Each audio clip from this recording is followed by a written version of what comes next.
Welcome to the Brand Intelligence Podcast, a show where we pull back the curtain on some of the world's smartest brands. I'm William Tyree, and today we'll speak with Vinay about AV Jennings' recent property development projects and the branding surrounding it. This new property development campaign has not only been a business success, but also won AV Jennings a Brandie Award for Best Brand Campaign in the property development category. Vinay is the creative and digital director of AV Jennings. Vinay, welcome. Thank you. Yeah, it's great to have you. Listen, before we dive in, we like to ask every guest to give us a theme song. So imagine you're walking out on stage, you're about to give a keynote address. What would your song be and why? As cheesy as it sounds, I absolutely would love the Star Wars theme. I love it. I love it. Tell me why. I think of what you call like being a graphic designer, and I was interested in CGI and animation. That was kind of like my foundation. And the root cause is Star Wars. I absolutely loved the movie when I watched it first time as a child, and the music just stayed with me. And that was probably my first exposure to this entire new world of cinema, which stayed with me. And yeah, absolutely love the theme ever since. Wow, that's really cool. I also love it. All right, listen, let's start by learning more about AV Jennings. What is AV Jennings and who does it help? So AV Jennings is a community developer. It has been around since 1932. They are probably one of the first companies in Australia who have been into home builders. So that's how they were known. And over the years, they built a good chunk of Australia, probably, or a good chunk of the great Australian dream, which is own a block of land and a beautiful home to live in it. And they have been around for, I think this is our 1930 year. Wow, that's some pretty good history there. That's amazing. Yeah. So it was started by Albert Victor Jennings, who had this dream of basically making homes accessible for everyday Australians. And that philosophy continued, started off as builders. It was in various capacities over the years, but right now, as with the last 10, 15 years, AV Jennings is purely focusing on building communities as well as what we call turnkey homes, which is actually a very common theory in the US, if I'm not wrong. But here in Australia, people get to choose what kind of home they want and then customize it to the extent they want. So the entire house is completely done, ready to go. All you have to do is just get the keys and move in. Easy peasy. Very nice. Well, listen, you've got some great marketing. You won a Brandie Award. Can you tell us a little bit about the Somerford project, what the goals were for you and the company?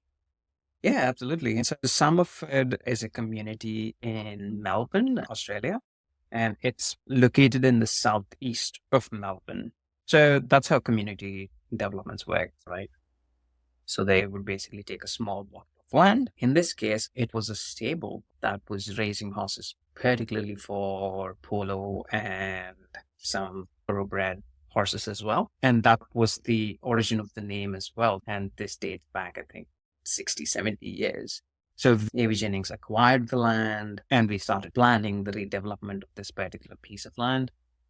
And of course, the first thing that we do is kind of like map out what exactly do we want to build based on the marketing research as to what type of demographics would be living there and what is the socioeconomic status and the type of buyers that we would be approaching or we would be selling the homes to, so on and so forth. So with all that information, basically, we started thinking about the entire branding of the community. It was probably a few years ago. So these projects do take a few years in the making, right? Because when you're talking about developing, I don't know, a couple of hectares of land, the town planning, the approvals, the council involvement, there's just several layers involved that you have to get on board before something comes to market.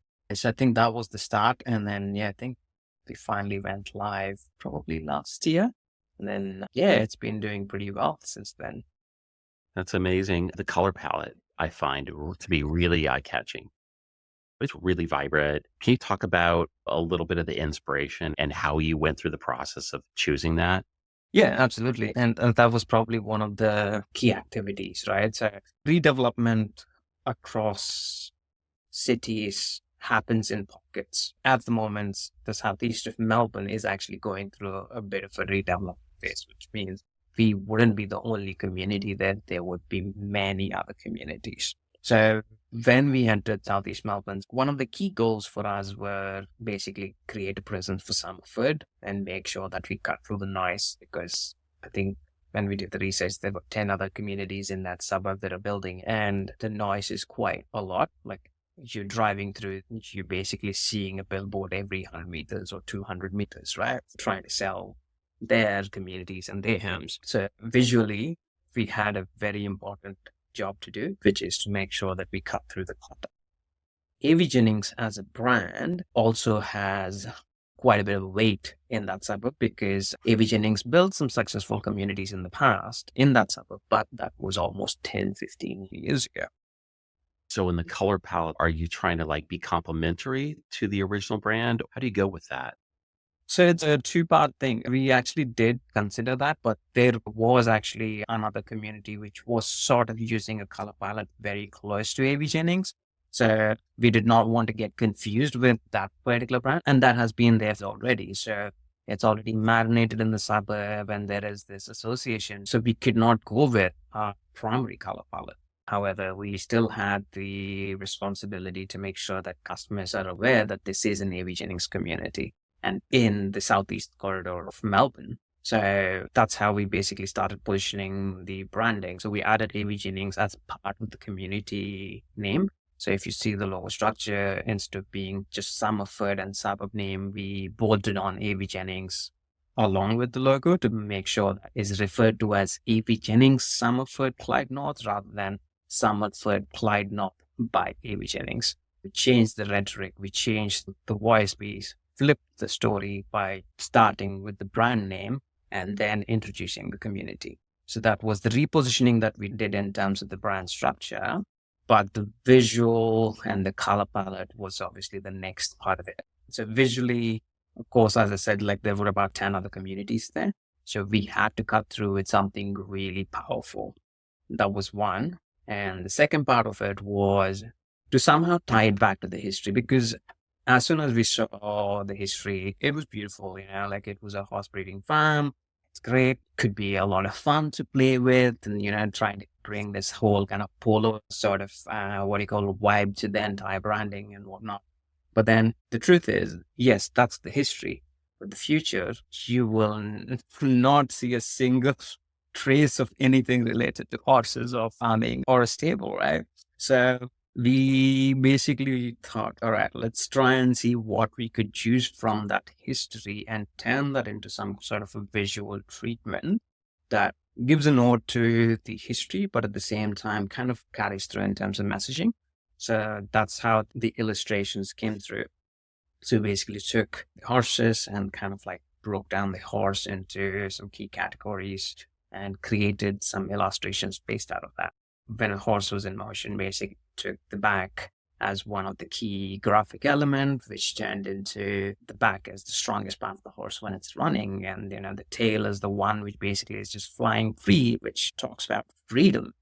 The front hoofs and the front feet of the horse are the ones which basically give the stability, and the back legs are the ones which basically give the momentum to the horse. That's where the strength and the push and the speed comes from. So these are all things that also apply to AV Jennings as a business.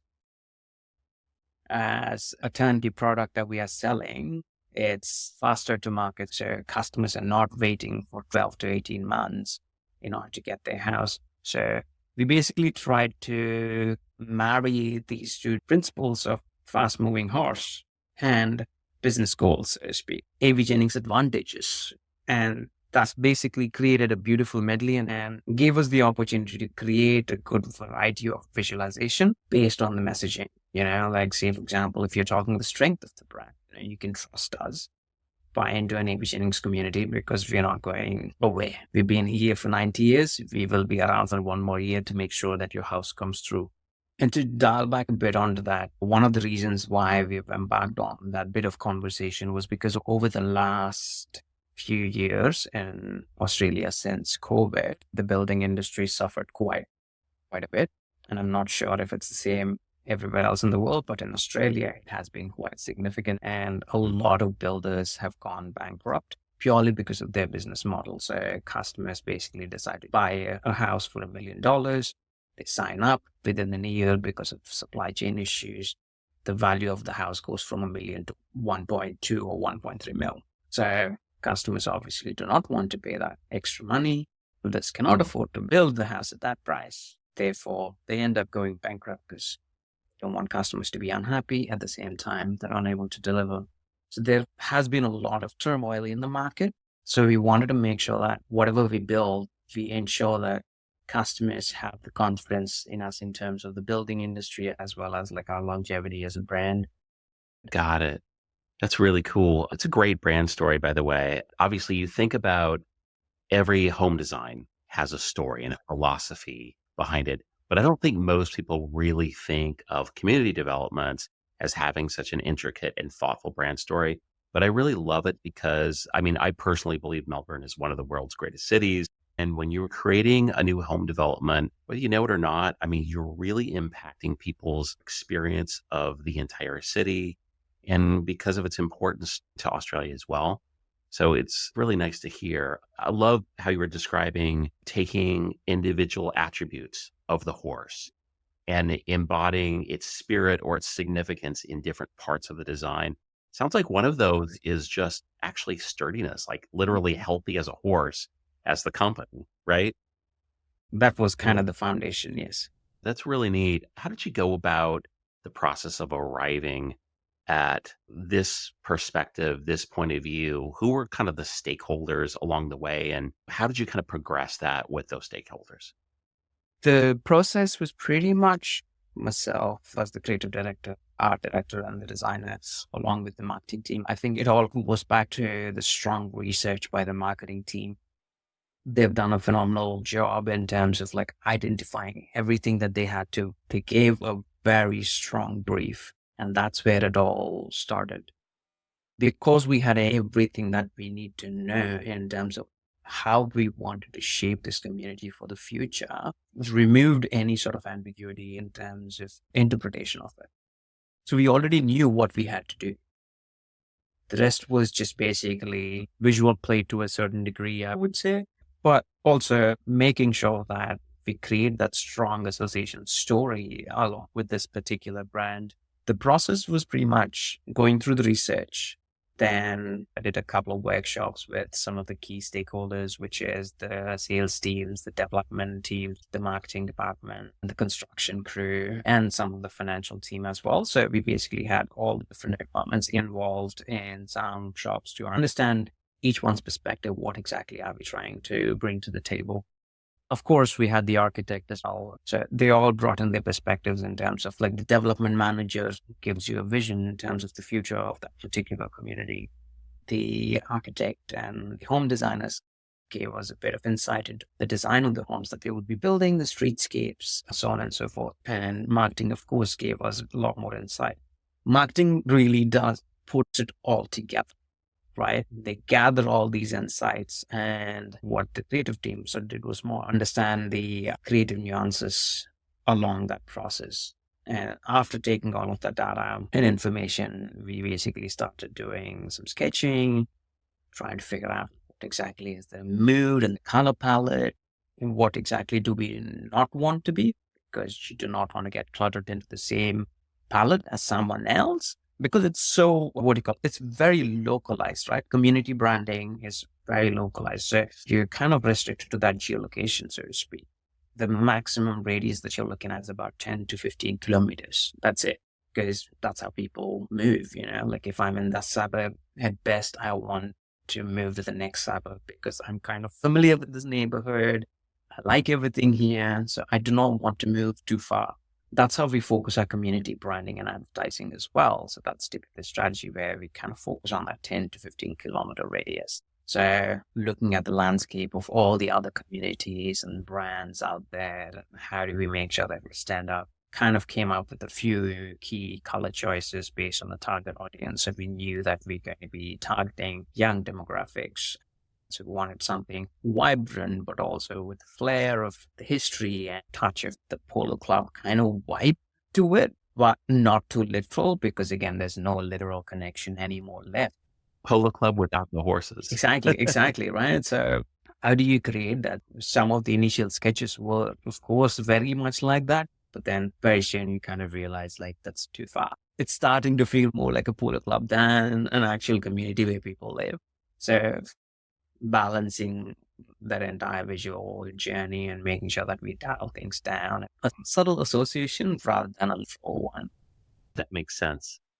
It's very interesting what you said about being able to stand out versus the other communities in those suburban areas because people don't move too far typically. It's interesting. I've never heard that before.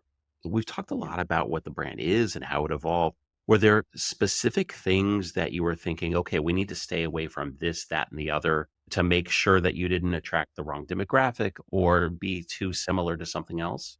No, nothing of that sort, to be honest, because you could never specifically know someone who's wanting to buy a home, right? So there wasn't anything specific, but we went around, we did some of our own research by walking to other communities. So we basically spent quite some time in the suburb ourselves, myself and the designers, to just go visit the other communities. We spoke to other sales consultants from other communities, just trying to understand like, what is it like talking to the customers who are walking into the business? What kind of questions do you get?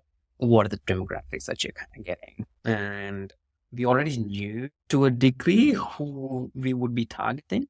That kind of narrowed things down, but there wasn't anything specifically that we wanted to avoid per se. I love the fact that you were given the latitude, it sounds to me, to really get information from everybody from architect to the builders to the folks that you were just speaking about. That's the way it should be. And definitely the results show. Yes, and that's an important practice as well, right? Because building a community is really important. And especially for a business like AV Jennings, our focus is building homes for everyday Australians.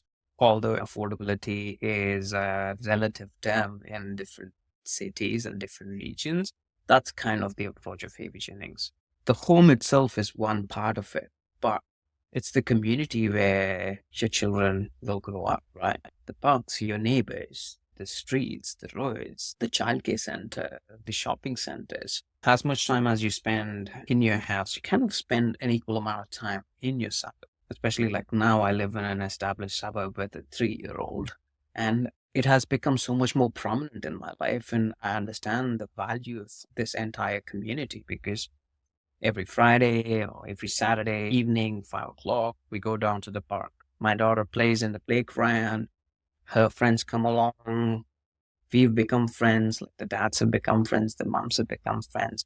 Starting to create our own community. But the developer, AV Jennings or any other developer, they are the ones who create this opportunity for families to thrive in these communities. So that story needs to be embodied in what we present as a brand. That story needs to be communicated. People need to know this is what you will get when you're going to live in a certain community. And that's very important. And it could be different for other demographics, absolutely. Like they could be downsizers who want hassle-free living. But for AV Jennings, the kind of communities that we build, that's sort of the story and the essence. And we do our best as the creative crew to try and communicate that as well as we could. I know that when you're part of a creative team, a lot of times actually just consensus building feels like a huge success, right? Feeling like, hey, we know what we're doing, we know the direction, and then obviously there's the deliverable completing it. Have you had the luxury of actually being able to kind of measure the success of the campaign?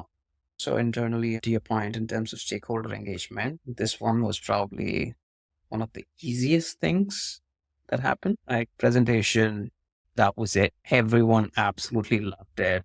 And we were ready to go to market straight away. There was no negativity. There was no feedback per se. I think it goes to the work that we've done as a team in terms of ensuring that we've covered everything, all possible angles in terms of the storytelling. But we had absolutely no pushback in terms of anything. Pretty much everyone was on board straight away. In terms of market response, so that's a bit of a hot and cold thing, right? Like purchasing a home is a bit more complex than the brand itself. It goes a lot deeper. Purchasing capacity, RBA, interest rate, the job market. There is a lot of interest, like in terms of conversions, probably we are a little slow at the moment. We're definitely getting a lot of leads there. So the quality of our lead generation has been pretty solid. As a matter of fact, like we were checking yesterday, it's like the lead generation on our website at the moment is around 40%, which is sort of ridiculous and much. But of course, like the conversions take time. Based on our research, I think the buying journey typically is around 20 to 24 months is the average buying time. The sale conversion itself is taking a little longer, but lead generation has been quite phenomenal. Congrats on your success. I'd like to segue to something we call brand myths. So we love to ask our guests, what's a common myth about brand strategy that you think everybody needs to know? There's one recent one that I've been battling with. I would call it a myth that good product and service are more important than good branding. And I've been battling with that one lately. Just because you have a good product and good service does not necessarily define you as a good brand or delivers a good brand experience, right? Human beings are not driven by logic, not entirely. We are emotional, and the association with the brand, the experience of the brand is equally important. And you got to pay equal attention to good branding and the good brand experience as well, as much as you pay for good customer service as well as good products. I think all of them have equal importance. And I think that's a myth to assume that good product and service are more important than good brand. I agree with you. There's lots of examples of that. I think maybe one that's universal is the automotive market, right? You go through bursts where you look at the entire fleet of vehicles that might be available for purchase in any one economic area. Very little difference in actually what the features are or the performance of those features. And yet, because of the brand story and the packaging and everything else, the price between one and the other one can be astronomical. So I completely agree. I think the last thing is about brand compliance. So in property development, I would imagine that regulatory guidelines would be kind of strict when it comes to like messaging and even other things. Were there any challenges that you ran into, things that you learned in the process for this campaign? Not on this particular campaign. There isn't anything major, or whatever is major kind of became second nature for us now.